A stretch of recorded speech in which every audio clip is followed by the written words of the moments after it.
Good morning, everybody.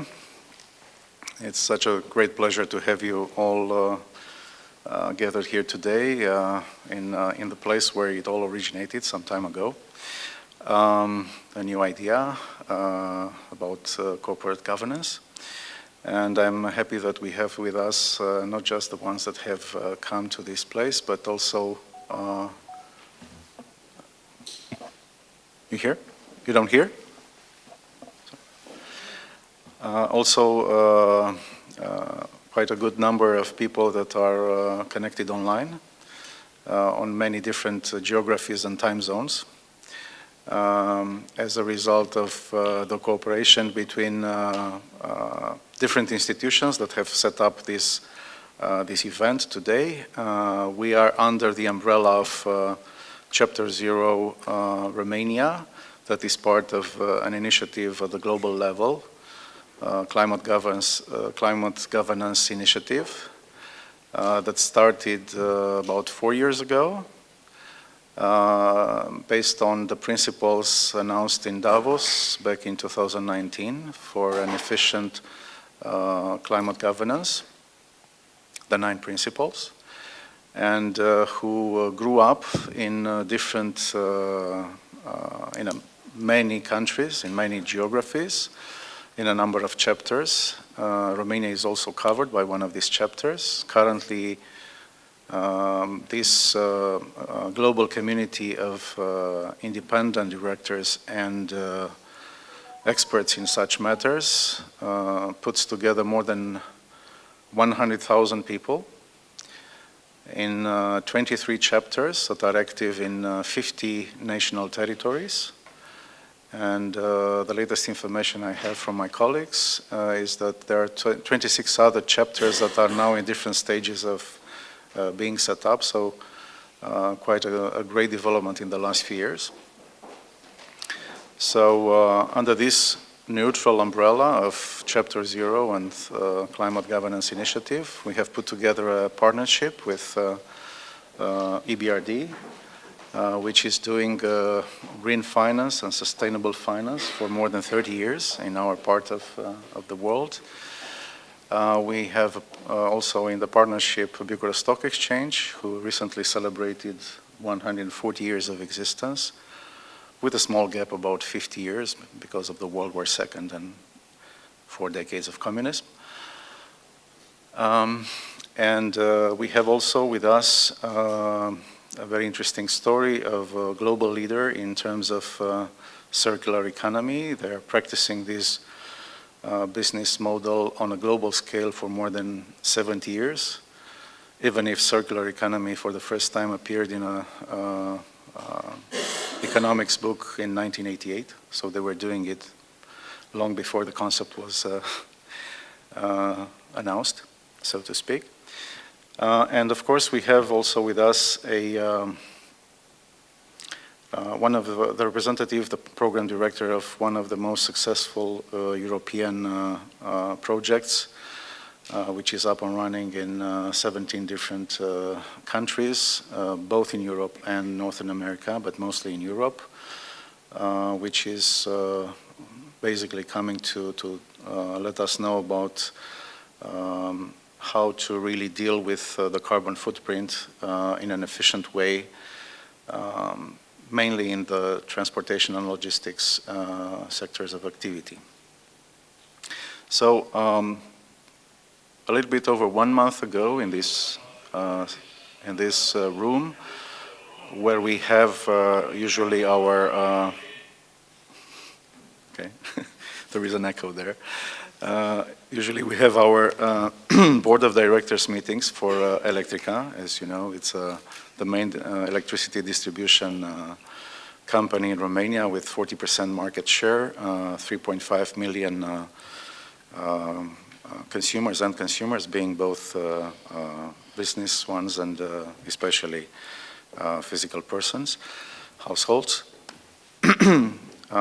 So here we have our frequent board meetings, and we came up with an idea to be part of this initiative for setting up concrete targets for reaching net zero emissions by setting up a so-called committee that will oversee the development of such objectives to be defined within the group of companies that is the holding group of Electrica, as we have 4 companies within.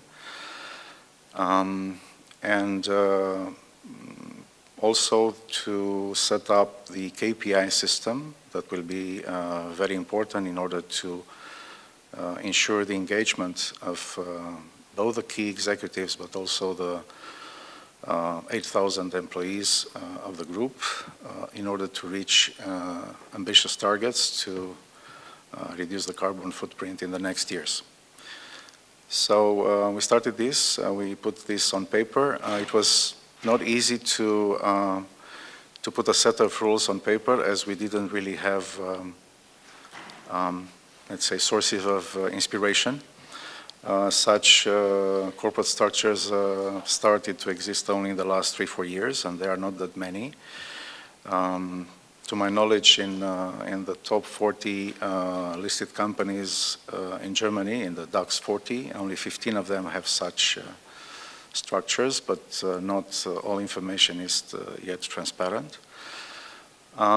So not very many sources of inspiration, so we drafted something, and I'm thankful for the colleagues from the Romanian Association of Independent Directors that supported me in the drafting of the rules. They are here. Carmen Segete, Simona Fătru, and Livioara Șuștea. Thank you for the support. Of course, it's a first attempt, and we will get to know in the implementation how it will work. But we are here, so first of all, to announce this, the setup of this committee and its works. And also, we announced the kickoff of a pilot for Romania for this program that was established back in 2008 in Netherlands, called Lean and Green International. As I said, there are already, I think, 11 or 12 countries in Europe that have been active in this program. Romania is entering now along with United States of America, so quite a challenging year. And we have here in the audience representatives from the companies that have enrolled for this pilot that will last for a few months until summer, and then the real program will kickstart. So we have a concrete way in that we will get to hear from our colleague of panel, Mr. Dirk van der Lee, in how actually to reach such ambitious targets. So we have quite a, I'm very happy that we have this panel of experts surrounding me. And without further ado, I will make the first introduction to the first speaker, who is our lady member of the panel, Mrs. Mihaela Mihailescu, who is, as I mentioned earlier, EBRD has experienced green finance and sustainable finance for more than 30 years in this part of the world, and Mrs. Mihailescu has been with EBRD since 2008 and has been responsible for the development of the private sector portfolio mainly, and is currently holding the position of deputy head for Romania. So thank you very much. The floor is yours. Thank you. Thank you so much. Thank you so much for inviting me to this event. I think it's great to see that Electrica is taking serious steps into this ESG field with the setup of this consultative committee at the board level on climate governance and public affairs. Congratulations for that. And I think it's important to see, particularly because you are the only company in Romania to have such a committee and some of the fewest in Europe. So the way I was thinking to present to you today is not to be boring in a way. So I'll very, very briefly go through what EBRD does on this field, and then I'll try a bit to show what is our experience in other countries with investee companies that take ESG matters seriously. So first of all, on the EBRD side, as Mr. Nekshu said, we've been doing that more or less for 30 years. Sustainable development, environmentally friendly investments have been at the core of our businesses since our setup in Romania and other countries of operations. And in order to be consistent in how we assess these investments, we have our internal policies and procedures. The one important that has not changed too much, to be honest with you, because it sets up basically the principles which we apply to our investments. It's our environmental and social policy. But I think more important than that, throughout the years, what we noticed is that the transition to green, low carbon and resilient economies is more an opportunity than a cost. And because of that, more and more we try to set up some guidelines for ourselves internally on how to approach businesses that we work with and encourage them to take over these ESG commitments more seriously. And I think in this respect, we have this so-called GET approach. I think companies that work with us know this terminology very well. And the main purpose of it is basically to help us to draw our attention and to help to make us focus more on climate-related investments in our companies, because we have set up a serious target for us that starting by 2025, at least 50% of our investments will be labeled as green. And that applies to all our countries of operations. And in this respect, moreover, we've become, I think, we are the first IFI to take seriously the commitments of Paris Agreement. So I think from the 1st of January 2023, this year, Romania was a pilot country, so we've been implementing that since last year. We are actually checking all our transactions to make sure that they are Paris aligned, Paris Agreement aligned. Just very briefly on how we stand in Romania. I think we had an exceptional year last year in terms of commitments. It was the second best year since we set foot in Romania. And on the green side, we signed around 710 million euros of investments, and of that, around 65% were labeled as green by us. It's a smaller percentage compared with the year before, with 2021, but I think that's because of the context. Because of the war in Ukraine, a lot of companies needed liquidity more than, and we acknowledge that, needed liquidity more than, they had the time and energy and cash to focus on investments in the green area. But more so, I think, as I said, our commitment is to stick to minimum 50% green investments in all our countries of operations, but as you see, we are striving for more. In 2021, the percentage was, for example, 85%.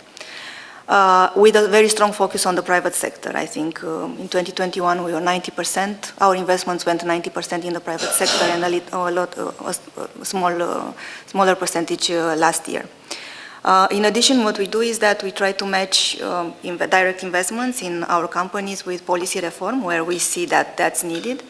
And I think in that respect it's worth mentioning the work we were doing with the Bucharest Stock Exchange. We had many consultancies that we did together with them, but the one that I wanted to mention is the ESG guidelines, reporting guidelines for listed companies on the stock exchange, which we've been doing also with other countries in the EU, more recently with the Prague Stock Exchange, but also Warsaw and not EU, but Macedonia. What's important for the private sector is that this Paris Agreement alignment is reinforced more and more by a lot of other bodies in the EU and on the body that is in charge with the TCFD. And I think from that perspective, we were the first IFI to align our operations with TCFD in 2018, and in 2020 we were the first ones to issue this standalone TCFD aligned reporting for EBRD.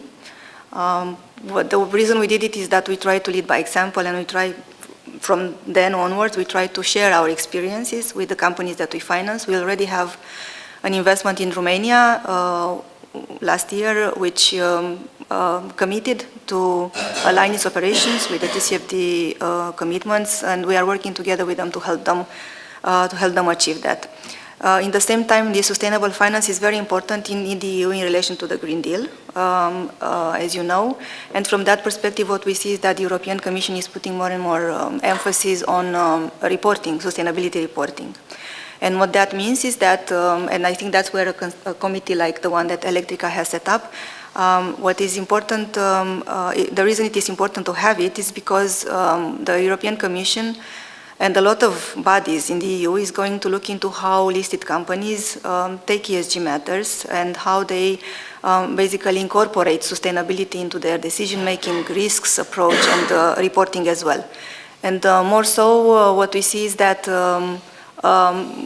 there is a growing trend of taking seriously also the duties and responsibilities of the board members. And in case, I mean, there are discussions that in case sustainability, ESG is not really properly designed, reported, managed, there will be some financial liabilities. So sustainability reporting is going to become compulsory from next year, as far as we know, for listed companies.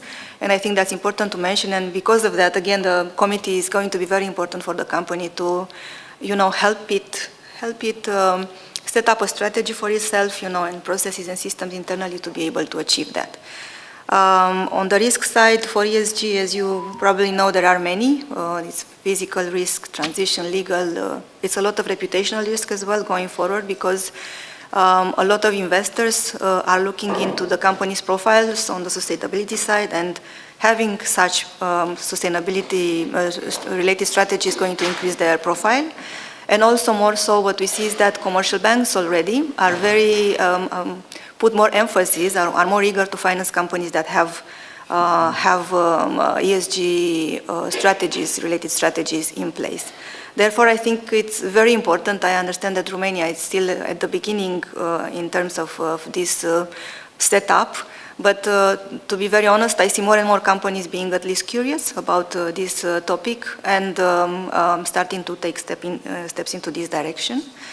Also, I think from our experience in other countries, what's important to notice is that there are obviously benefits which ultimately help with the accountability side in a company.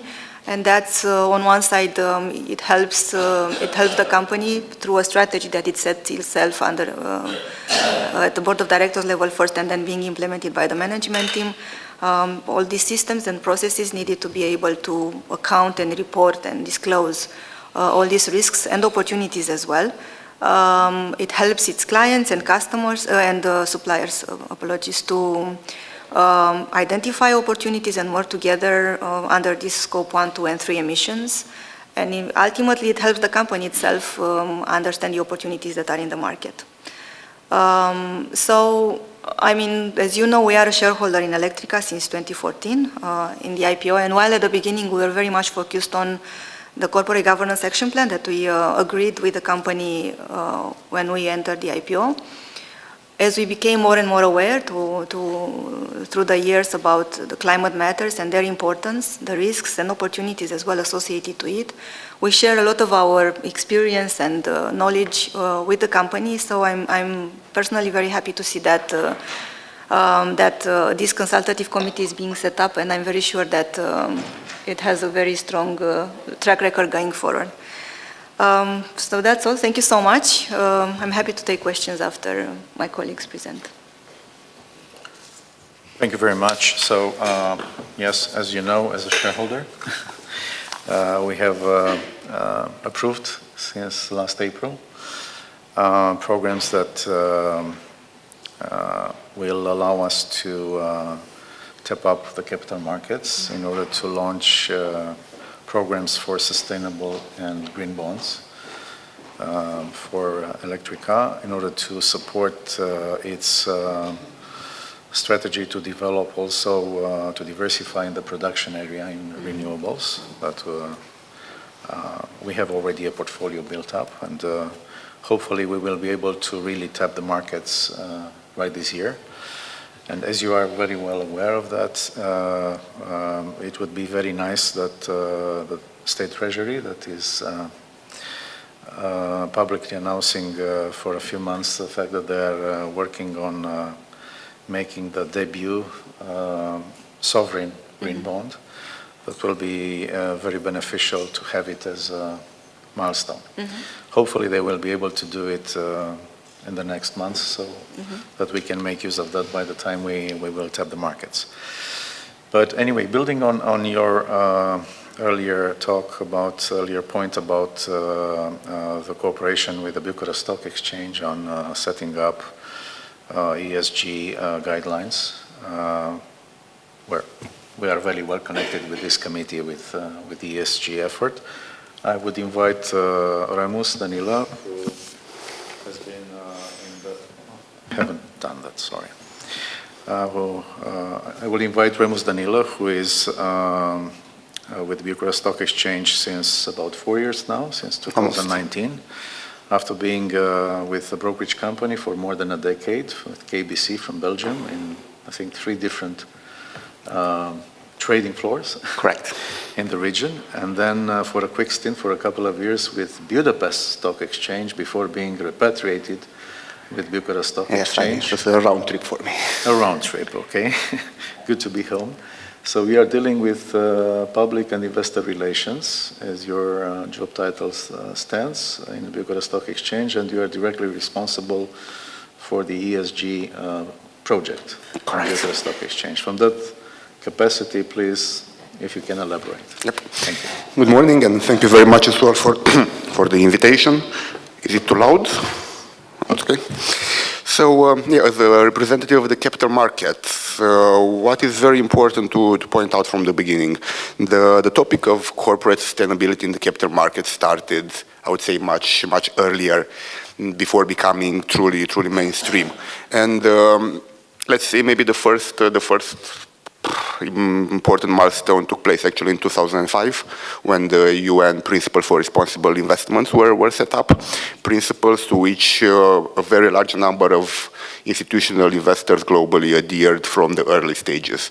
Basically, what these investors realized is that, especially for a long-term profit, for long-term positive yields, sustainability is critical. And sustainability means proper risk management, means minimizing negative externalities, means providing the best conditions for your workforce, for the relationship with your community, and of course treating all shareholders correctly and setting up the best governance framework. So here, basically, we speak about the inception of the ESG topic, of the ESG terminology, you know, the environment, social governance, which was, let's say, the result of the PRI initiative and of the desire of the global institutional investors to look at the companies from a sustainability lens, not only through the financial and profitability lens. Then, of course, we had the 2015 Paris agreements, and I think, looking at least from the capital market, you know, from the Bloomberg screen, which I had in front of me back then, it's when, yes, the sustainability topic became really mainstream, and it became very, very well covered on all levels. Yeah, as far as the local market is concerned, I think, yes, as a smaller country, smaller market, I think maybe 2019, 2020 was the moment when in Romania people really started talking about sustainability, and we've seen it as well in the capital markets, and we've seen it as well for Bucharest Stock Exchange. So moving towards the Bucharest Stock Exchange, we initiated our first ESG projects in 2020, and what we did, basically we realized that the most important aspect for us is for our issuers to understand and to be able to report sustainability topics, to understand the ESG concepts and the requirements of the investors in terms of ESG reporting. And the first project we initiated was it was aimed, let's say, on the model of learning by doing. So we had the collaboration with one of the most important rating and scores providers globally, Sustainalytics, part of Morningstar, through which the majority of our issuers started to receive ESG research and ESG scores on a yearly basis. Further on, yes, as Mihail already mentioned, we had a very important collaboration with the BRD on developing the ESG reporting guidelines, and as well we have been working on green finance courses and learning materials project we carried in collaboration with IFC. Looking a bit at the lessons learned and what we have noticed in these years, and here maybe I will refer more to the ratings project because that provided a great understanding to us of where the market stands and what is the current status of our listed companies. What we have noticed is that this project was so providing ratings and research was very useful because at that stage, so 2019, 2020, the ESG concept was very new for the local market. Very few corporates, very few issuers understood what they were asked for, what the investors were looking at, and getting a report was a handle they could grab on and start working from there. And basically, the strategy of many issuers, at least in the first year, was on a year-by-year basis to improve the score. So just to look at the report and say, okay, we have this we are missing. We're doing the part we are missing, and we are slowly improving, slowly growing and building our, let's say, sustainability story. Of course, if I may use this expression, this is maybe not a sustainable not a sustainable way of doing sustainability.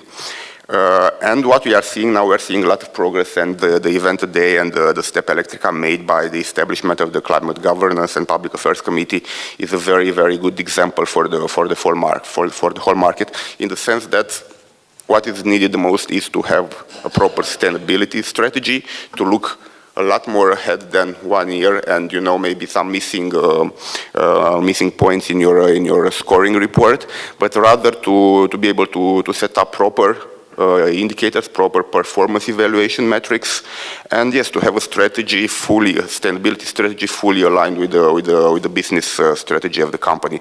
And of course, this is the governance part which is still missing for many issuers. Many of them had made steps, and of course, Electrica probably made the most convincing step in this direction. Also, looking a bit broader on, let's say, European trends, global trends, what we have noticed, and this is also where the Climate Governance Committee has a very important role. So the trends we are seeing, on one hand, it's becoming, let's say, very, very normal for issuers to integrate sustainability strategy in their overall strategy, and as well to integrate the sustainability reporting with the financial reporting. And it's crucial for investors, it's crucial for all stakeholders to see an integrated report and to see basically the connection and how all the numbers align, to create a proper and trustworthy investment thesis. And also another very important change that we have been witnessed in the last years is the increased focus towards quantitative indicators, basically towards number and very tangible results that can be input into an Excel model or into an analysis model and the output to be very, very easy to quantify outcome. And in this way, and we've seen it as well, with the ratings providers, with the third parties that are working on the ESG field, they are asking more and more just for rough numbers, for where are you today, what is your goal in 5 years, in 10 years, and this is just numerical information. And basically, this is very, very tough from the issuer perspective, because of course, there must be a very, very good internal organization. There must be very good internal governance to be able to, in the first place, to measure the current status. Second place, to set achievable but optimistic goals, and also to follow through on the progress and on basically everything related to the internal organization, internal structures, KPIs, incentives, and so on, to be able to deliver on the sustainability field. So again, this decision, this move towards establishing a dedicated climate governance committee is a very good step in this direction, and hopefully Electrica will be one of the top performers in the ESG space in Romania in the years to come. So I think that's pretty much all I had for this morning, and same with my colleague, I'm available for questions at the end of the discussions. If you allow me, I will put a question now before moving to the next speaker, because you mentioned about the current history with ESG reporting. So far, I think it's only one provider of such services in the market. Sustainalytics, but there is another one looking into eventually entering the market, Refinitiv. If you may elaborate a little bit on what's the history so far with the number of companies that have started issuing such reports and, let's say, lessons learned from the experience so far. I think it's useful for... Yep, certainly. So here the sustainability research is similar, let's say, to the typical equity research, you know, the one that provides target prices and so on. Basically, the providers, in order to cover issuers, to write a report about them, they need to have the investor interest. Basically, somebody has to pay for the report to be worthwhile writing. And in this sense, of course, Romania is a small market, not the most liquid one. And there was very little incentive for international providers of ESG data to write without being paid for the reports. And this is basically where we stepped in 2020, having this agreement and basically paying for the ESG research of the local issuers. Now, looking at what happened since 2020, basically in 2020, the ESG coverage for Romanian issuers was zero, or maybe there was, I don't know, some provider covering Petrom, I guess, on some platform, but nothing more than that. In the meanwhile, also because of the, let's say, the progress of the market, and here, for instance, I'm referring to the emerging markets upgrade that took place under the FTSE Russell methodology. We have seen coverage increasing for the blue chips. So Refinitiv, for example, they work together with FTSE Russell, being part of the same group, London Stock Exchange Group, and they cover currently they cover the companies that are part of FTSE Russell indices, Petrom, Nuclearelectrica, Banca Transilvania, and so on. And also we have seen a bit more coverage coming from Bloomberg, from S&P covers a few names, a few listed equities, but still, yes, we talk about a very small sample. So maybe 5 to 10 companies have coverage from multiple sources, while 40, 50 companies, the ones that are in our program Sustainalytics, have coverage only from Sustainalytics. About Refinitiv, yes, we have been discussing with them to increase coverage, to have more local issuers being provided additional scoring models, additional evaluations. So hopefully we will see this coverage increasing in the coming, at least by the end of this year. One last comment on this topic, just to make sure we covered it completely. There are differences between the models, the business models of these service companies. Some of them are using data from the public space, so the data that listed companies provide on their websites, their reports, their regular reports on the exchanges, while others are actually providing the issuers with their, let's say, system, their application access, and you have to input the data that is going to be rated. So it is different? It's different? Yeah, I mean, typically they all had the same model, just browsing through the publicly available data and based on their findings to provide the report. And here, we're going a bit deeper into what happened with our ESG project. Of course, this is a big source of error, because basically you have most of the time some artificial intelligence form of scanning the public available materials, identifying data, putting this data under the methodology and coming out with the score. And of course, data gets missed, the reports are not found, so on and so forth. For sure, the next step for this provider to make their life easy was like, okay, rather than us looking for the data, why don't you give us exactly the data? And then for us, it's just, a matter of maybe doing a double check of the input and pressing a button and getting your score. Of course, this is, in one way, it's a lot easier model for the providers, because yes, the data is already there and they just have maybe to selectively check for accuracy. But on the other hand, it's a lot more work for the issuer, for the company or for the entity that is being analyzed, because it requires them to set up a lot of different, let's say, tools or input softwares or so on, or web platforms.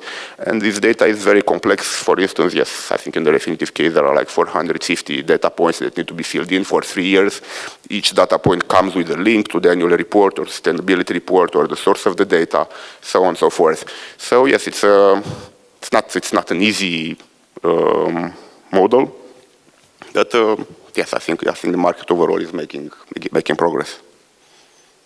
And the last, not a comment, just a statement, the fact that these scores of the listed companies, the ones that do have an ESG rating, are now publicly available for free on one of the projects, on one of the platforms that is a dear project of Bucharest Stock Exchange Research Hub, which is aimed at developing the retail investor base.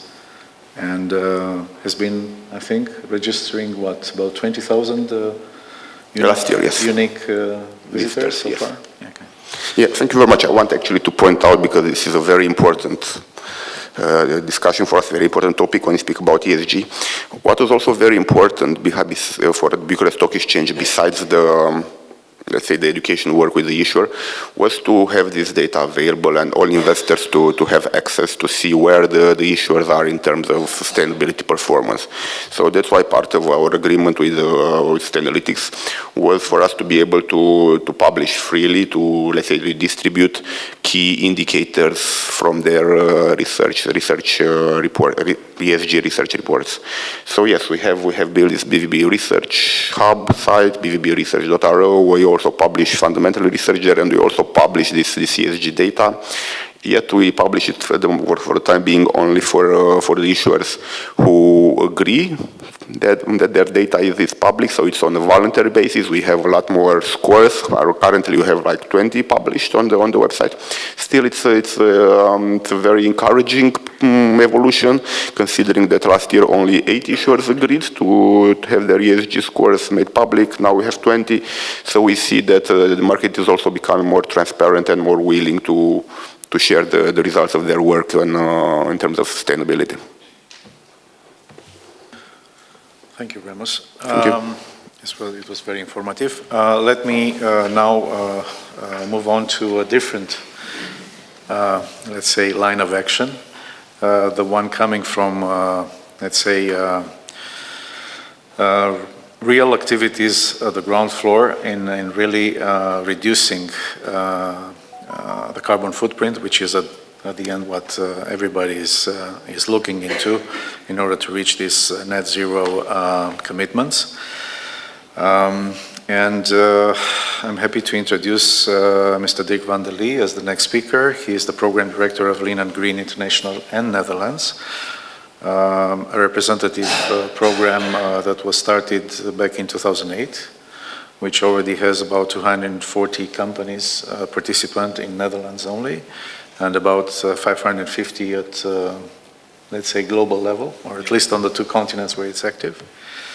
And he's defining his responsibility as setting out the strategy and the further development of the program. Actually, we are looking forward to hear your presentation. I know that you have prepared some slide presentation, and yes, thank you very much. Maybe you would like to go there? No, I think I can present from here, and okay. Maybe easier in front of the cameras.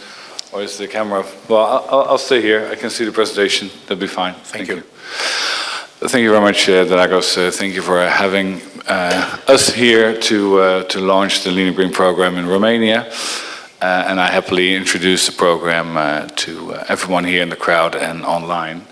So Lean and Green International is a recognition program for carbon reduction in logistics for shippers, retailers, and logistics service providers. And as Dragos already mentioned, I'm Program Director for Lean and Green International and Lean and Green the Netherlands.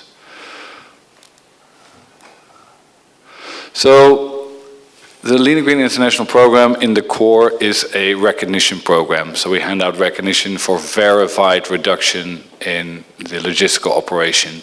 But in doing so, we also give companies insight through their measurements and measures that they take in how to further reduce and optimize their emissions in logistics. And from the start, we have been a community of companies willing to share knowledge and best practices on accelerating sustainability in logistics. That community part is really important because that helps us grow and helps us expand the program. And throughout the years, we've become the leading carbon reduction program in logistics, founded in the Netherlands in 2008, but now operational in 16 countries with 17 national programs. That doesn't really add up, but that's because there's 2 in Belgium. So besides these 17 national programs, there's also an international program for multinational companies that want to operate and get recognition on a European or even global level. The 5-star framework that I will tell you more about in the next slide is compliant with all the European standards in calculating and allocating emissions in logistics. And even though we are not represented in all countries yet, a company can participate on a national level from any country through the international office. So it's available for all companies, so to speak. So the Lean and Green 5-star framework is about continuous improvement of your carbon emissions. And the KPI within the program is your CO2 per transported unit. That means that is the reduction relative to or the emissions relative to your volume. This gives a company the opportunity to grow, but if they do so efficiently, their KPI of CO2 per unit will still get lower, and therefore they will still be able to achieve their reduction targets within the program, even though their company is growing. So per star level, there's a certain target. The first star is a 20% reduction in a maximum of 5 years.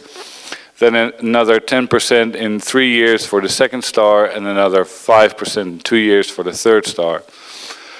The 4th star has just been developed. The end game of the program, the 5th star, is the Paris Climate Agreement, of course. But all these stars are sort of goals until we have reached the end goal. So the 4th star has recently been developed, and that's the emission reduction target for 2030 of 55%, in line with the European targets. Per star level, the requirements on data quality change and get a little bit harder. The 1st star level is compared to the 3rd star level, a lot easier to achieve. So per star level, the data quality gets higher, and so it gets a little bit harder to achieve the reduction. So even though the reduction target may look smaller, it is getting harder to achieve it. So I'm not going to go in too much the nitty-gritty details of the stars. Be happy to contact us if you want to know more. But I think it's important to point out the data quality side of the program, because it's a really important part of what we feel is part of reporting carbon emissions. For the 1st star level, you can still use key figures or sector averages to do your calculations. But if you use averages or key figures, you don't have full control on your emissions. So therefore, we find it important that from the 2nd star level onwards, you use more primary data for your analysis to make sure that you get more grip on your carbon emissions and prove your actual reductions of these emissions in logistics. So these data quality levels are depicted here. We call them bronze, silver, and gold. Depicting that the closer you get to the primary data, the closer you get to gold data. So the core of the program is your carbon reduction action plan, in which you of course describe your company and your logistical operation. You decide what the scope of your analysis will be. So the program is focused on the logistical operation. We basically focus on, if you participate on a national level, on your volume within that country or leaving that country. And within that volume, you can decide what your scope for the analysis will be. Then you will, of course, describe what measures and projects you have undertaken to reduce and optimize your operation and the emissions in logistics. And of course, do the base analysis. And I think it's important to point out that in this base analysis, if you start the program, is that we will look at the historical data to see what reductions in the past have already been achieved. So as a starting company within the program, you have the opportunity to prove a certain level within the program already based on your historical data and get recognition for what you have already achieved. And from that point onwards, move forward throughout the program to the next star level. And of course, commit to the continuous improvement. I think I went one too fast. Gotta go back. Yeah. Okay. So the measures and projects that companies can take are based on certain factors that you can use, and per star level, the sort of measures and projects may differ. So for the first star level, it's more the quick wins, the operational challenges that you can face, the planning, maybe your fleet optimization, etc. And from the second star level on, we will be focusing more on your role within the supply chain and how you are collaborating with your suppliers, with your logistical service providers and other clients to work together in optimizing flows or reducing emissions, because it's our philosophy as a program that you should be working together, and that collaboration is a really important part of making these reductions achievable. So for the second and third star level, these are really mandatory measures, so to speak, that you show proof of how you take action in collaboration with your supply chain partners. Of course, companies get support from Lean and Green. After an introduction, they will get access to all the documentation they need to get started. We will plan a kickoff, and we will, I'm happy to say that we will have a kickoff with the Romanian participants, the first 4 companies participating in the pilot here in Romania. And after the kickoff, typically there's a number of updates to help the companies along with their action plan. And these action plans can be challenging, especially the first time, because companies have tons of data, but using this data for carbon emission analysis for the first time can be a bit challenging, and that's something that we happily support companies with to help them make those changes to their data to make it suitable for carbon analysis. By participating in the program, a company commits to the annual monitoring cycle. So every year you will update your scope, what percentage of volume is within the analysis. You will update, of course, your carbon data analysis and the measures that you've been taking, maybe measures you've finalized or new projects that you have started. Once you have achieved your reduction target, we will review your action plan, and after that, the data will be verified by a third party, an accountant or a verification company, so that way the achieved reduction is verified by a third party. And that's something that's very important to us, that the claim of the carbon reduction has been verified by a third party, and that, of course, would be reason for celebration. So a short note on Big Mile, which you saw in one of the slides, because the first star level can be achieved with an Excel file overview as long as it's verifiable. But doing analysis on for the second star and third star, it's based on more shipment level data, so it's really detailed analysis. And for this, there's tooling available through the program. Big Mile has been developed by Connect and Lean and Green. but now is a standalone company and is a cloud software for carbon analysis on a really, through the international standards like EN 16258 and ISO. And a basic version is available for participants in Lean and Green, and a more extended business intelligence solution is available through BigMile itself and a license.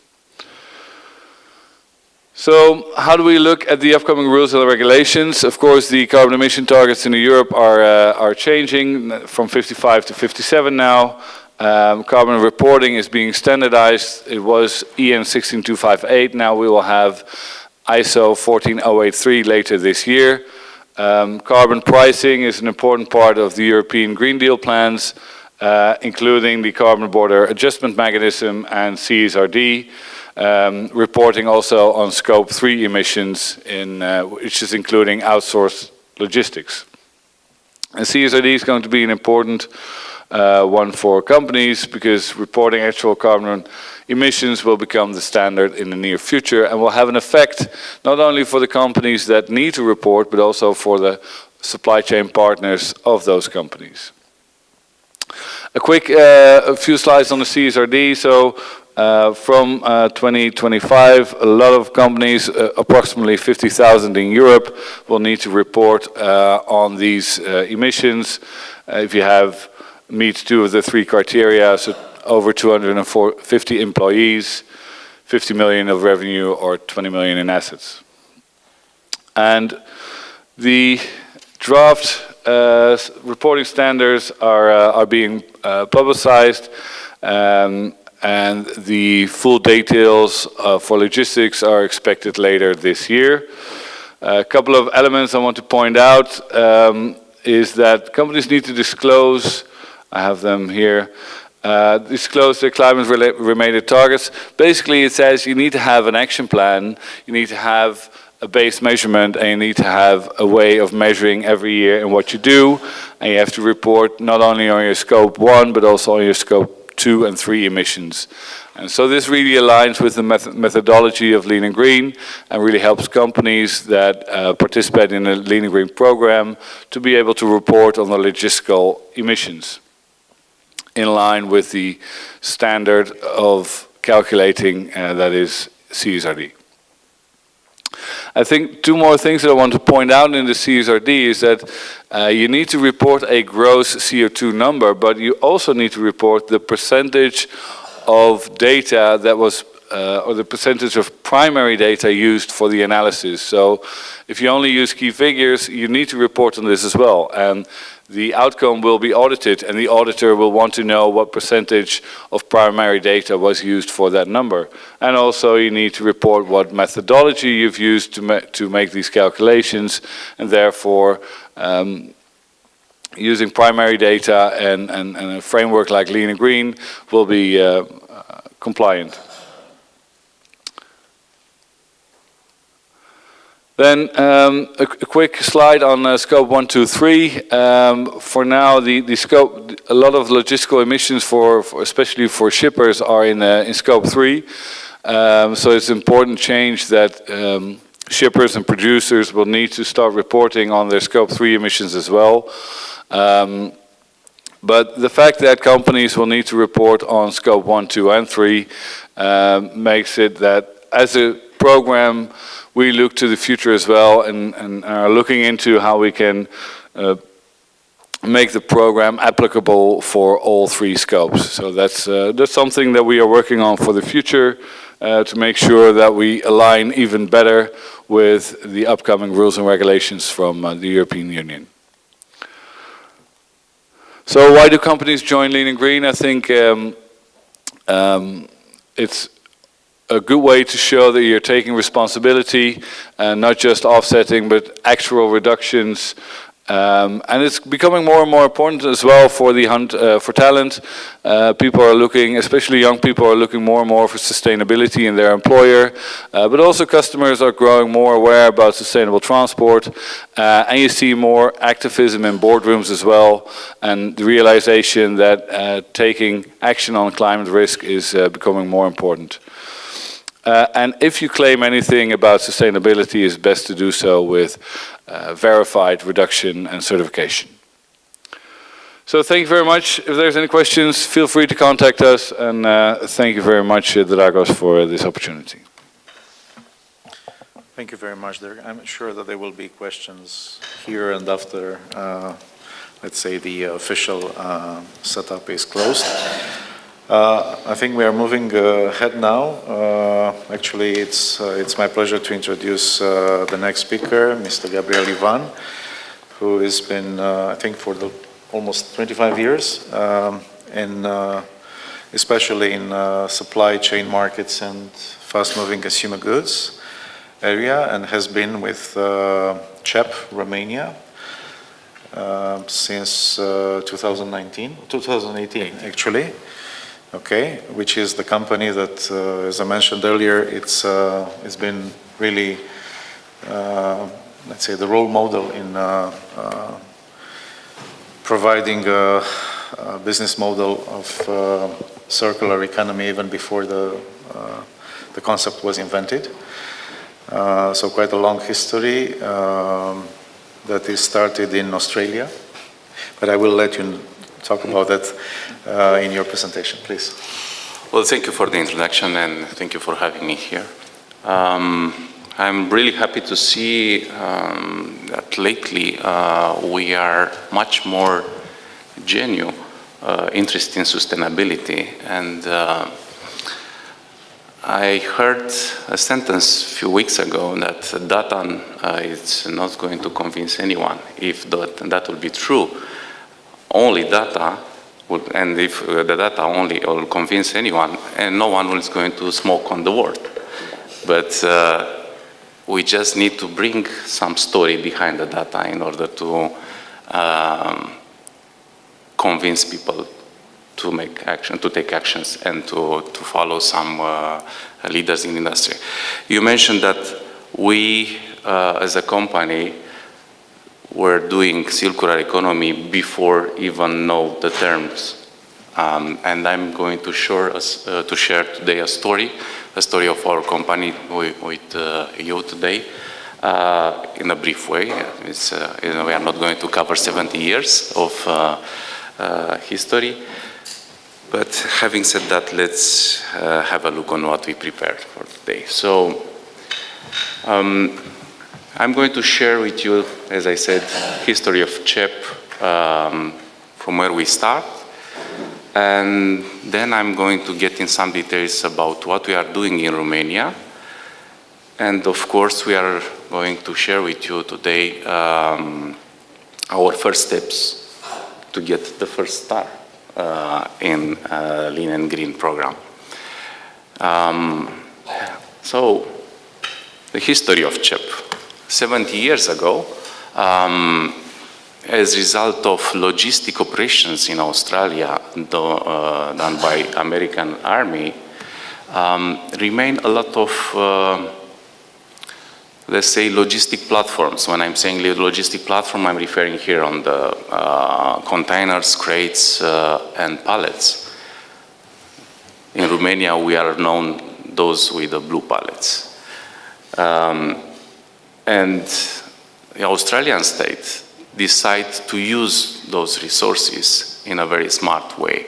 They create a pool, they create a state company, which was called Commonwealth Handling Equipment Pool, and decide to use those resources in common, to share those resources with the companies. And that was the way how we like to say that the circular economy born in the world. Afterward, the company was sold to Brambles Group, and we are part of Brambles Group since then. We are happy to say that we help the company to become sustainable and to become even more sustainable, and not to show the sustainability we are offering in our business. Moving forward, what we do actually, we just help businesses to use resources in common. We help businesses to bring sustainability and their real activities. We help businesses to understand that we could collaborate despite the fact that in the market we are competitors. And I will give an example. In Romania, we have such a collaboration between retailers, manufacturers, and us. We have partners. They offer to us their logistics support in order to reach the synergies and to reach our, let's say, common goal in sustainability. We provide also some sustainability reports for them, and they are including in their sustainability reports, and we have some examples even here in the room. And we are happy to do that in a very collaborative way.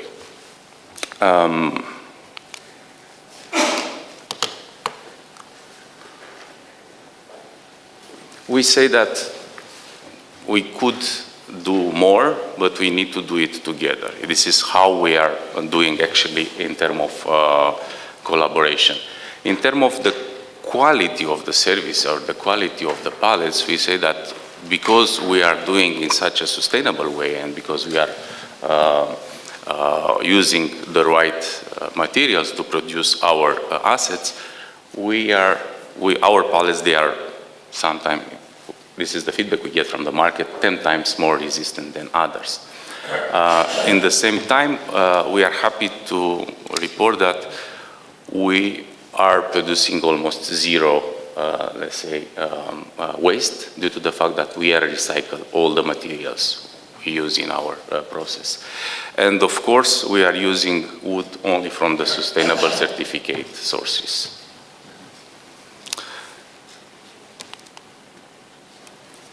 In our calculation, we reach already 37% reduction versus the baseline to 2020. However, this is going to be confirmed after your calculation and the external audit, and most probably we are going to get close to 37, maybe 35, 40, I don't know exactly. Our colleagues, they do the calculation. They are very confident in this 37%, so that's why I include it in our presentation. What is important for us is that it is in our, let's say, aspiration to reach or to be awarded to 3 stars in the next 3 years. It's an ambition goal, definitely, but considering the commitment we have as a group, Brambles Group, and the achievement we reach already till now, I believe it's achievable. Of course, it's not going to happen overnight. Definitely, you present the way the evaluation is going to be done, and most probably we will have a lot of discussion about this, but this is our goal. So, yeah, I'm happy with your ambition. Yes, very good. Super. Having said that, we have also an action plan, because without an action plan, the ambition is just a wish. I'm not going to get in all the details. If there is any question about how we are going to do it, I'm more than happy to answer. In fact, we are not going to do anything special. We are going to do what we do, but we're just going to monitor better. As I said, the key for us in Action Plan is collaboration, and we are in the right position to do this collaboration with the top retailers and top manufacturers, and we do that beyond the normal collaboration. Of course, we get to data as well. Yeah? Having said that, we believe that we'll be able to reach by 2026 some extra CO2 reduction, and part of that is coming from transport. And you may say how you are going to reduce by transport. Again, once again, we talk about collaboration. We are going to continue our initiative to collaborate with our partners, not only retailers, but also manufacturers, and we are going to continue to use our resources in common. And not only, I'm not talking only about the assets we are renting to them, but I'm talking about the trucks, I'm talking about transport orchestration, and you might know that in the West European we have already this service, and we are most probably will be able to implement it quite soon in Romania as well. There are a lot of partners interested to be part of this, and I'm really confident in terms of results we are going to achieve by 2026. Transport cargo space. This is something, it's a very simple initiative, but it's going to bring a lot of impact. Imagine if just add one pallet on stack. Say, okay, how much is going to be? It's going to be 10% reduction. Why? Because we are going to add one pallet on the stack, on delivery, on collections. And this is not going to be, it's not possible to happen only because we want. We definitely need to have the collaboration and cooperation for the stakeholders in the market. And this is happening already in terms of the discussion. Most probably we are going to have the first trial, first pilot this year, and we are going to see more and more partners in this project. If you allow me to step in a little bit here, I've recently saw a report with some statistics that intrigued me a lot. I read it that recently, I think about a couple of years ago when these were the last measurements made, almost 30% of the space of the transportation vehicles Are empty. is empty. Yeah, we call empty On a miles. yearly basis. Yep. Okay. And So this is, imagine this wow. is not only in terms of the truck availability, but we don't know exactly the numbers. But 2 years ago, I saw a statistic that we were in the shortage of 270,000 truck drivers in Europe, only in Europe. So imagine. We are not going to solve only the empty miles, but we are going to solve some other part of the issue. a top 10 town in Romania, 200,000. Well, yeah, some of them for Romania, but imagine, I'm not going to get in details, but follow the last year events we have in Ukraine, definitely some of the drivers, they were coming from Ukraine, and we are not having access to them anymore now. So it's going to solve this as well. And if I move forward, as I mentioned, inclusion and collaboration. This is what we want to do. This is not a competition. We want to be the most sustainable. We want to create and to help companies in Romania, and not only in Romania, but I'm responsible for Romania and Bulgaria for the moment. And we want to create the right environment to collaborate and to be inclusive. There are some people or some companies, they are just starting the journey in doing these kind of plans in sustainability and looking to become more sustainable. Some others, they are more advanced and they are more than welcome to share the best practice they have, because we cannot do it by our own. We just need to do it together. Definitely. This is the only way we can do it together. Having said that, okay. So,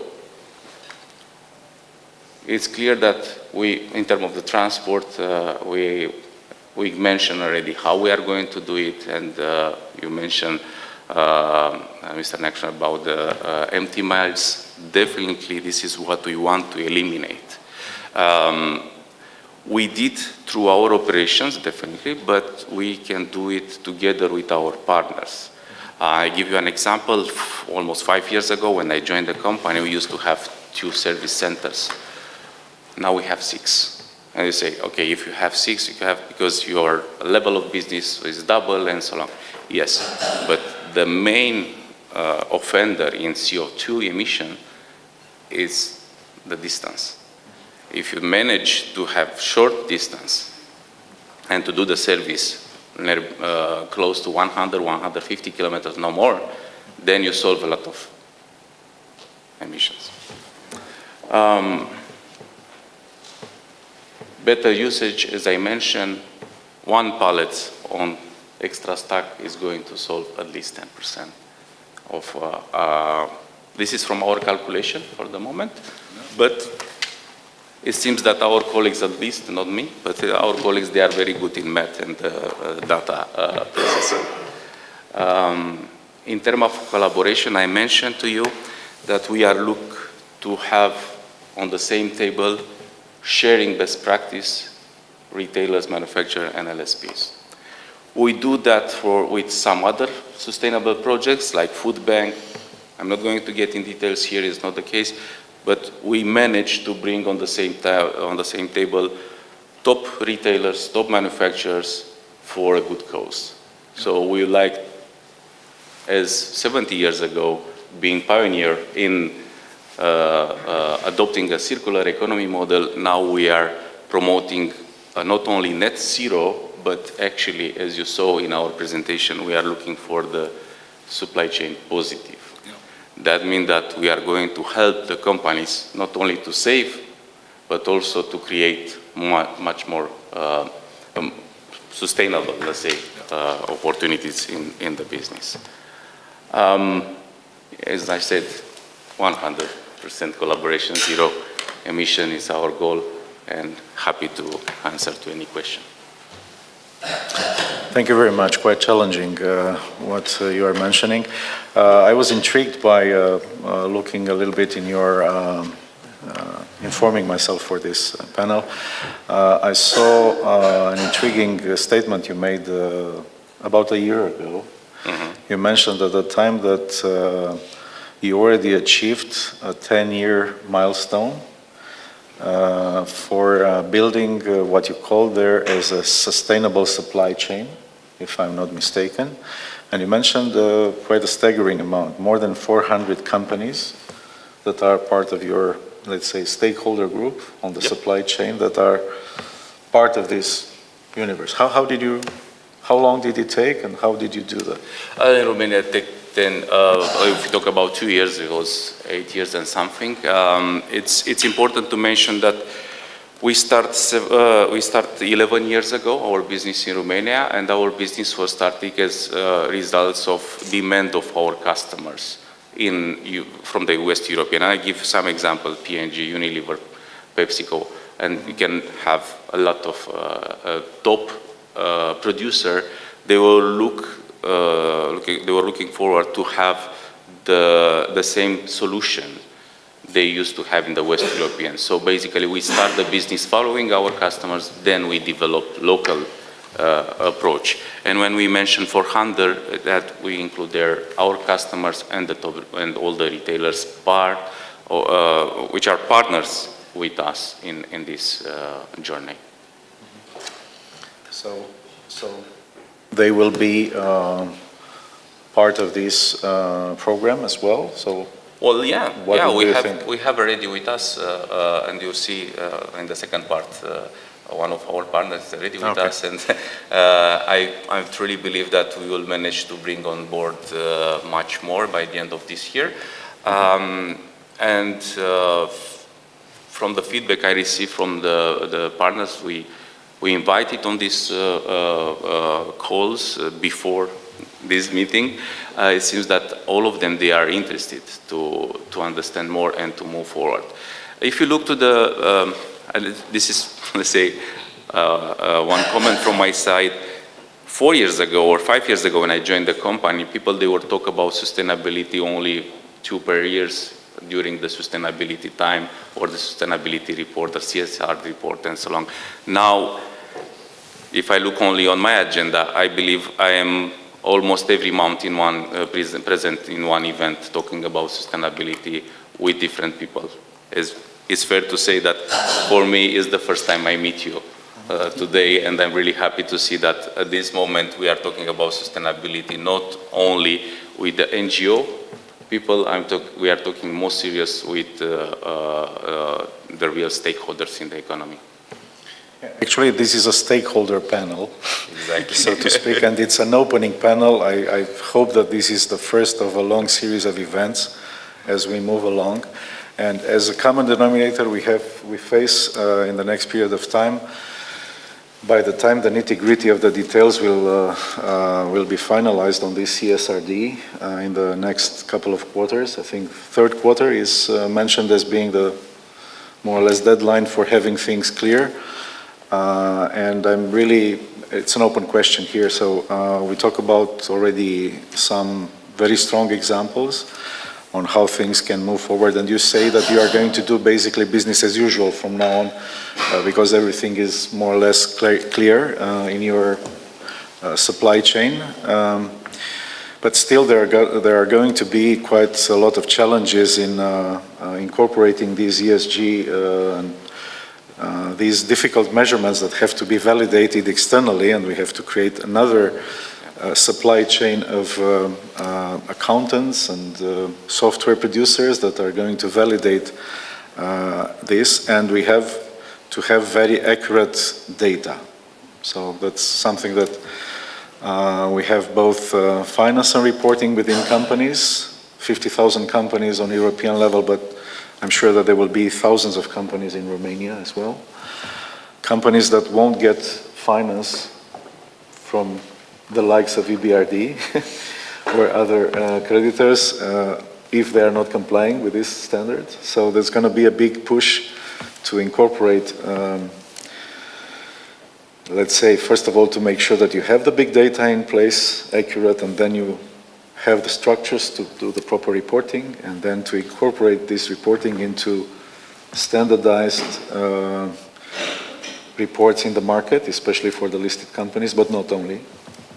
So it's going to be a big process, actually, to put together all these developments in quite a short period of time. So how do you feel as panelists about these challenges in the next, 12, 18 months?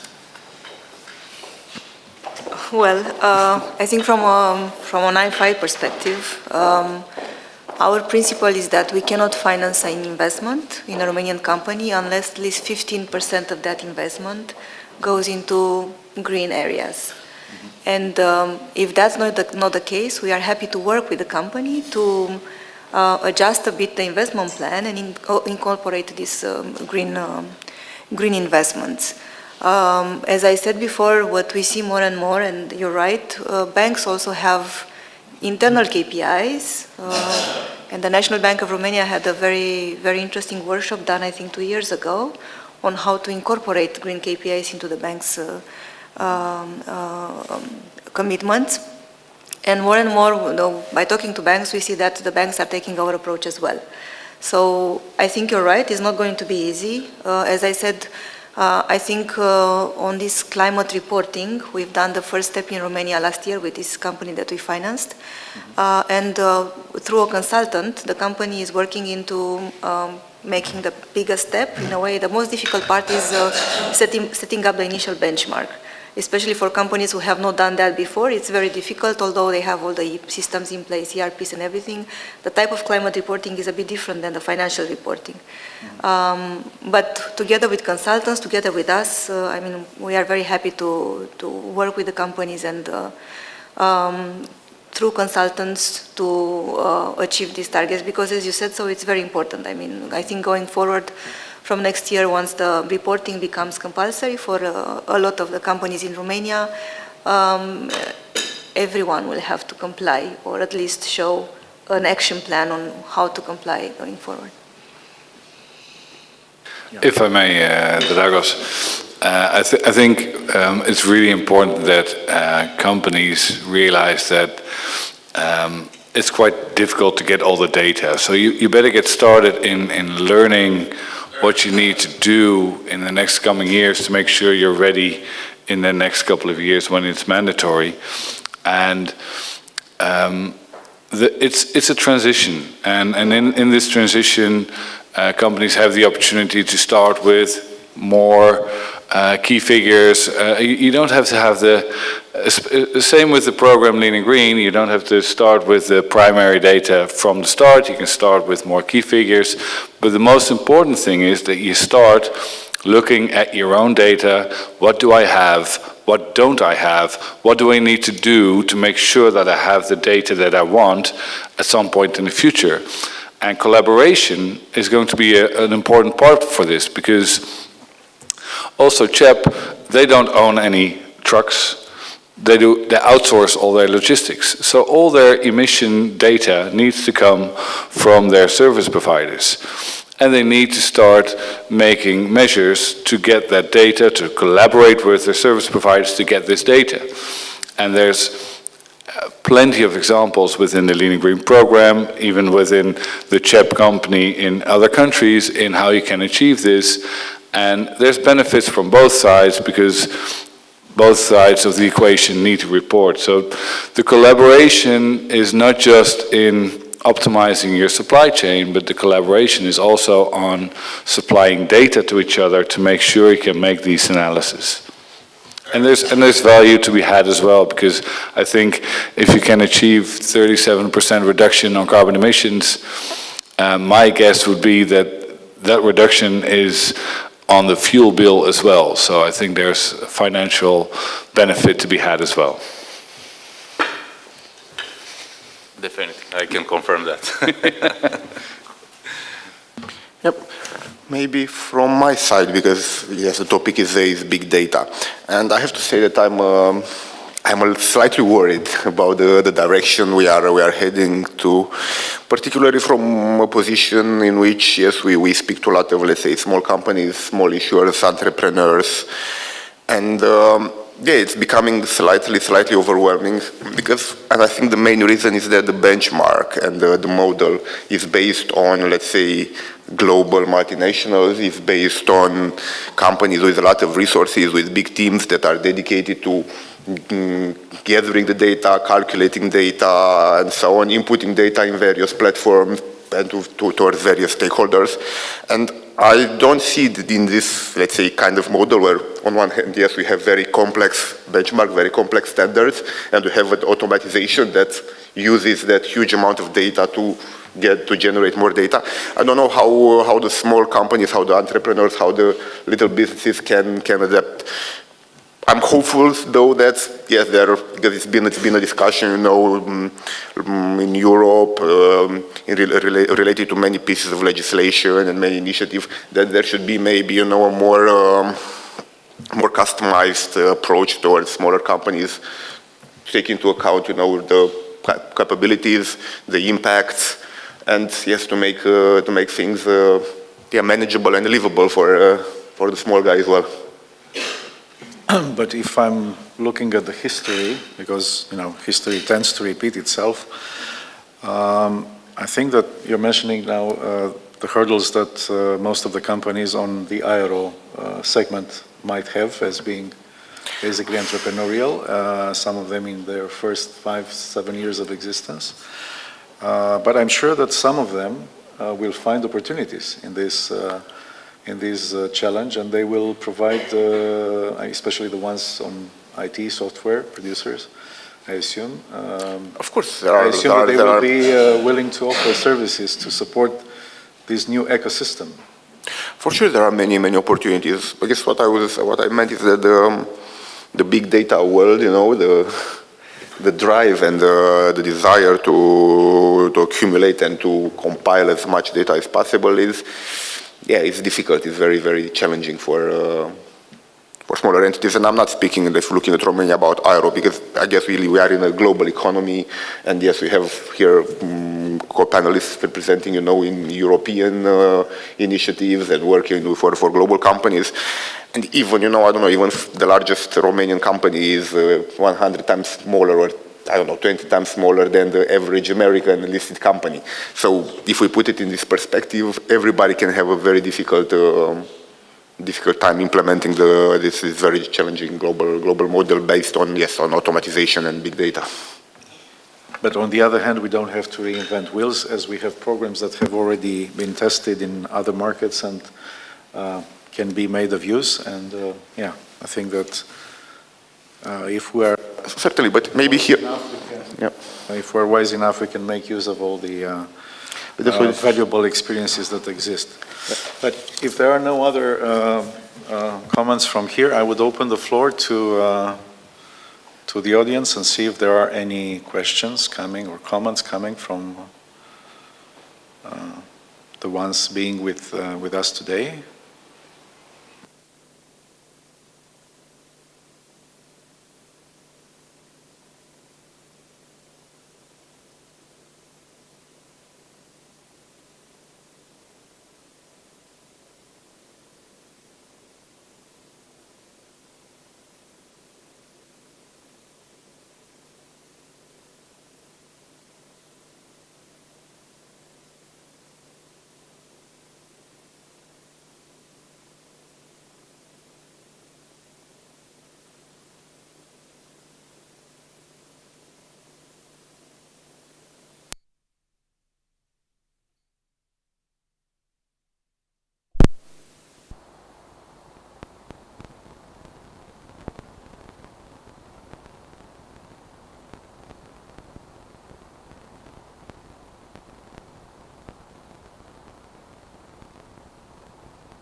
changing of behavior, we have to put in place other tools. For example, when you talk about 3.4 million clients, from my perspective, Households. There are okay, more people. From my perspective, they are, from this perspective, they are, if you want, interloop, I don't know.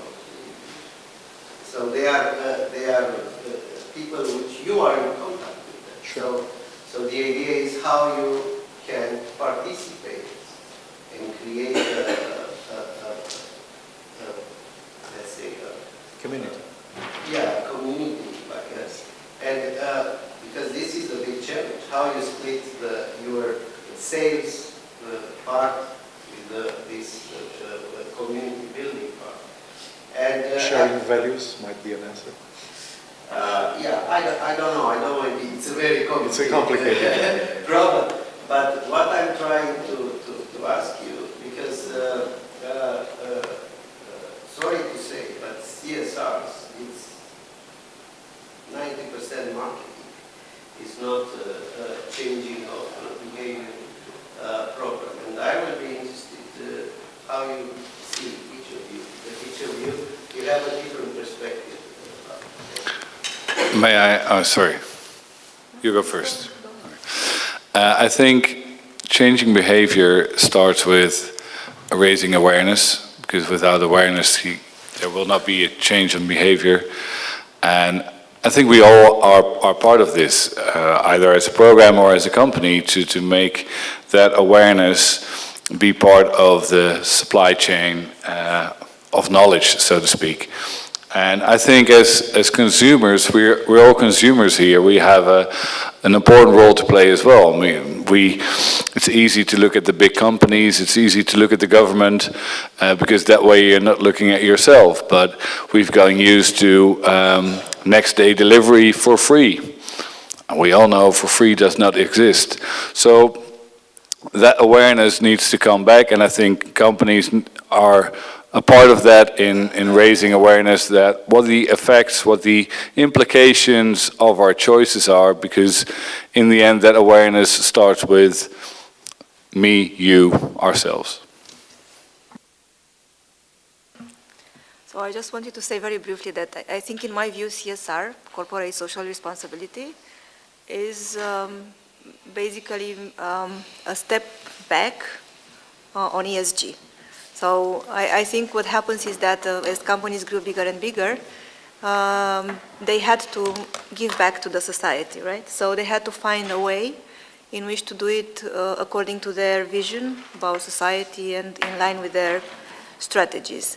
I don't really think that, to be honest, I don't really think that it's about marketing, but it's basically about giving back to society.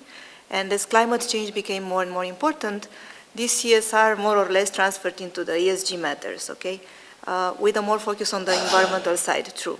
But again, see, I hear on the ESG side, I think because of these climate changes that are affecting all of us, it becomes even more stringent for companies which have the financial power, have the influence to change things, okay? And I think all the bodies that are created around the ESG topics are actually meant to make sure that companies have a systemic approach into these matters and take this seriously by enforcing first on some of them, but ultimately I think all of us will be going into that direction sooner or later.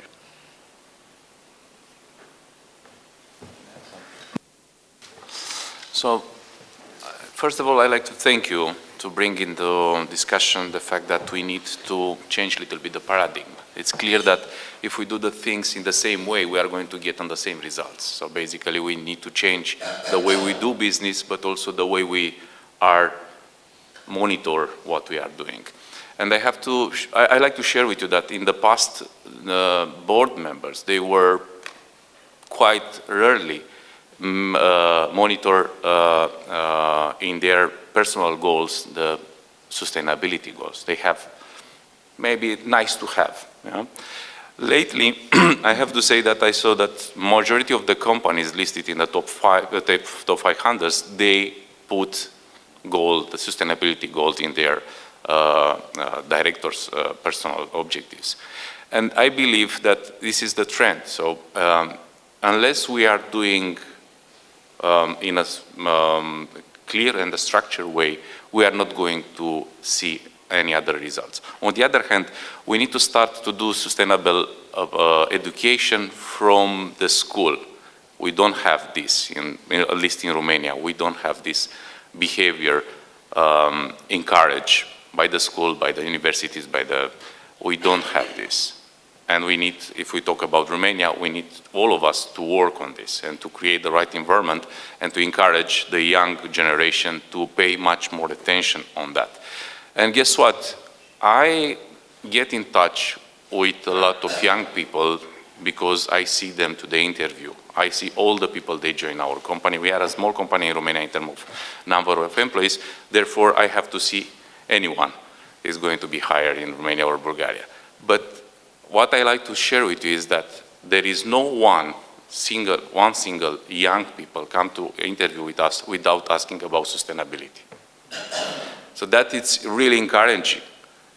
So I truly believe that the new generation coming after us, they are much more responsible, and sometimes they are much more responsible versus what we believe or what we expect to happen.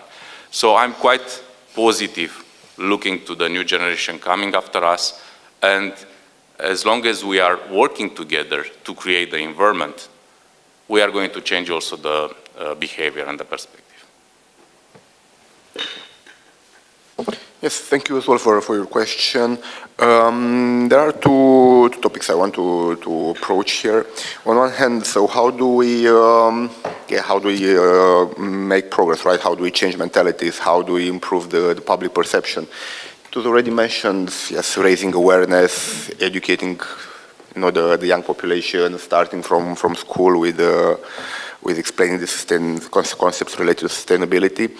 On the other hand, what I think is also very important is to show results. So basically to be to some extent result driven. And yeah, I think here there is a very good impact from maybe the community projects, from achieving goals that are clearly visible, because each and every one of us wants to live in a clean environment, in a healthy environment, clean water, clean air, healthy and biodiverse natural environment. So these results can be very tangible, and we need to have projects focused on achieving them. And then moving to the second part, because you mentioned CSR, and Mihaela very well explained that yes, ESG is, let's say, the CSR updated. And as I mentioned also in my initial intervention, we see as a general trend a big drive towards quantitative indicators and towards actual performance indicators and results. So what does it mean? That yes, maybe the beautiful stories that to some extent were the case in CSR, the pages of writing how we care and how much we like are replaced by we reduced this waste by that much, we reduced our CO2 emissions by that much, we improved this landscape by planting that many trees and so on. So this drive towards actual quantitative performance indicators can be very positive and can actually showcase the benefits and the gains made by investing and by being committed to sustainability. If I'm to add something here, thank you again for the question. It's a real one, and yeah, we are not going to escape easily by trying to answer you something in 30 seconds. This is kind of question that stays with you for a long time, and you deal with it if you're a responsible person, father and brother and so on a daily basis, looking in the mirror. So I think it's practice what you preach. I think this is something that you don't do it like, let's say, once a day in the year that you are the volunteer day or the ESG day or the CSR day, and we go out and we plant a couple of trees and we pick up a little bit of plastic bags and so on and so forth, and then we take a few snapshots and we enjoy it on the social media or get even a nice prize. This is something that you do on a regular basis, on a continuous basis, on a process basis, and it supports processes rather than events. In a way, today, as I see it, as I saw it from the very beginning, is the beginning of a process where actually we are opening the floor to discuss with stakeholders, including civil society, NGOs, foundations, and so on, that do extremely valuable work and trying to be better together in the way public policies are made, generally speaking. Public policies about it can be, we can talk about reaching net zero targets, we can talk about engagement, we can talk about engagement between generations, sharing the values, promoting certain, let's say, social initiatives, changing the age of the voting to 16 maybe to encourage, just giving you some ideas, okay? So we can talk about many things that are, you know, sitting in a corner and we dust them, we clean the dust from time to time. So it's at the end of the day how you live these things, okay? It's on a daily basis. I think that's the only way I personally can answer you. But being involved in processes, being involved in things that can reach a critical mass and can produce structural changes in the way, let's say, young people get involved in changing society for the better. In a nutshell. But please, I think we have other questions from the audience as well. Raul, please.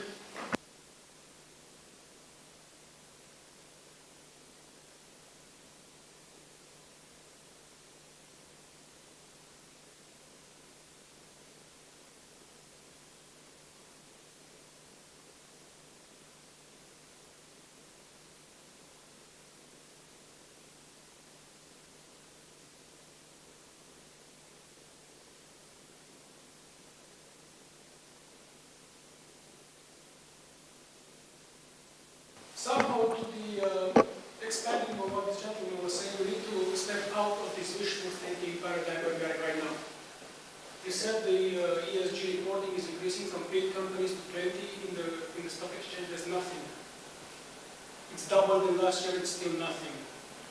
I think ESG, in order to provide the societal transformation that we need, needs to be more democratic. We need to invite accountants here, not only financial analysts looking at the stock exchange, listed companies. I agree we are in this particular setup and it's very good that it's happening, and I do believe truly that every single one of you is doing it's using its methods and tools available to spread the word. But I think we also need to find ways to start from bottom up as well. When we talk about companies, we have to have here not only visionaries and strategists, we have to have people who work with primary data, accountants and technicians, because any big data starts as small data first, and we tend to talk a lot about the big picture, and in very few occasions, in very little applied instances, we talk about what that particular worker at the factory floor needs to do. And this is a huge challenge. We're no longer talking about 20 companies, we're talking probably about 200,000 companies only in Romania, maybe more. If ESG continues to grow as CSR only for an elite group of companies, it's not going to be enough. I do believe that some companies, such as the all sorts of infrastructure providers, let's put it this way, either being with financing, logistics, electricity, have tools to help their customers better and faster and more applied than just looking from top down. A benchmark amongst Electrica's customers in a particular area of activity on how much electricity they consume per tractor or per hectare of whatever crop, it's going to help them tremendously, and it can happen tomorrow. They might not have the money to pay for Sustainalytics or for somebody coming from the Netherlands or from wherever. Thank you for being here, by the way, showing us it can be done. We don't, not all the little farmer, all the factory manager has the money or the vision to spend on high-ticket consultants. And there are still stakeholders, some of them here, many of them not, who are able to help in this endeavor. Thank you. But we can do this together. And that's basically the idea. I mean, it's an open hand here. Okay. Yeah. And we want to hold our hands and do something for the better. That's. If I may, you started with going from 8 to 20 is nothing. I tend to disagree because I think in a transition, of course, I think Gabriel said it, we want to do more. And I think that the ambition is there, and we know the target that we've set, we've all agreed on this, and it's a transition. And if we are not applauding small steps, then we cannot take the big steps. So I think we should be appreciative of the small steps and still be pushing for more, because I agree on the ambition and I agree on collaboration to do this, both top down and bottom up.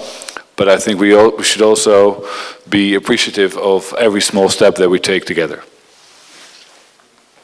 I agree. That's the order of my speech. I apologize for that.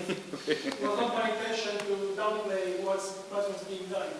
My only message is we need to do more. Yeah, exactly. I agree. Absolutely, Raul. What I want to say that any journey of 1,000 miles is start with the first step. So I believe we are even farther than the first step at this moment. So I would just say that, okay, to 0 for 20 is nothing. I would say that sometimes it's everything. Because this is going to happen. Yeah, we start from this and we remember years after that this is how we start. So just to, coming back to what Brambles did, actually CHEP at that moment did. Nobody was thinking at that moment that somehow a state company is going to create the framework for the circular economy. We just address the need and we use the resources. And this is what we do here. That's my feeling. Any more questions or comments, please, from the audience?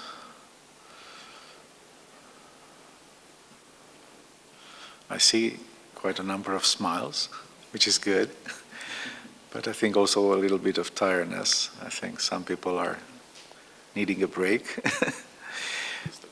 So if there are no other comments, I will end up the official session, and we have still time to get to know each other better and to discuss.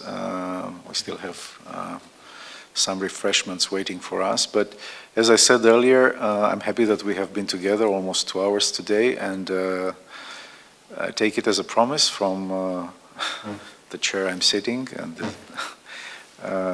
this room, where we spend a lot of time actually, that this is just the beginning of something that can become much more significant than going from 8 to 20. It can go in the hundreds of thousands or whatever. And we are ready to support that together. I think it's just a first step of a stakeholder culture that we would like to be part of. And at the end of the day, improve the public policy making. That's actually the aim of, the name of the game. We share experiences in that respect, good and bad, and we want to improve the processes. So thank you everybody that was online with us. We haven't seen you, but hopefully you have managed to survive in this 1 hour and 45 minutes that we've been alive. Yeah, looking forward to see you again for the next event in a few months' time, when we will be able to report a little bit of progress, if you allow me. Thank you, everybody, for participating. It's been good. Thank you.